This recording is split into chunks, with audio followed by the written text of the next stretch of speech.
භවයෙන් භවයට පියමන් කරගෙන ඔබ පසුපස ආවා. ඔබේ සෙවණැල්ලක් විලසින් ළඟ හිඳ ජීවිතයම පෑවා.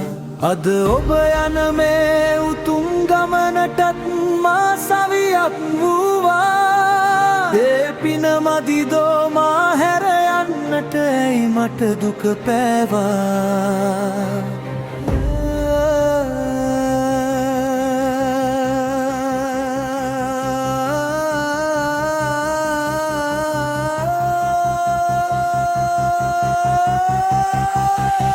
අනුමාගන් තෙර ඔබ තනි වෙන විට කොහොමද ඉවසන්නේ?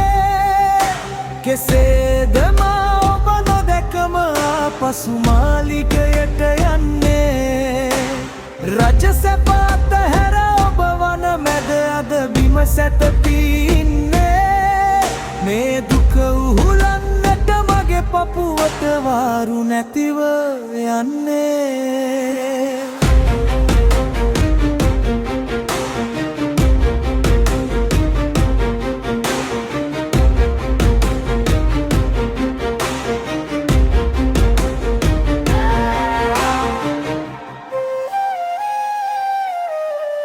කඩුව අතට ගෙන රන් කේසය ඔබ කපා දමන විටදී මහා බරක් දැනුණා මගේ පපුවට ඔබ සිවුරක් අඳින්දී.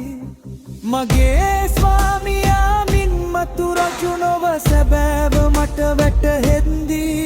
හුස්ම ගන්න බැහැ පපුව හිර වෙනවා අවසන් බව දැනිදී. රන්වන් කෙස් වැට බිමට වැටී ගියා. මගේ පපුවේ ලේක කියා රත් වූවා.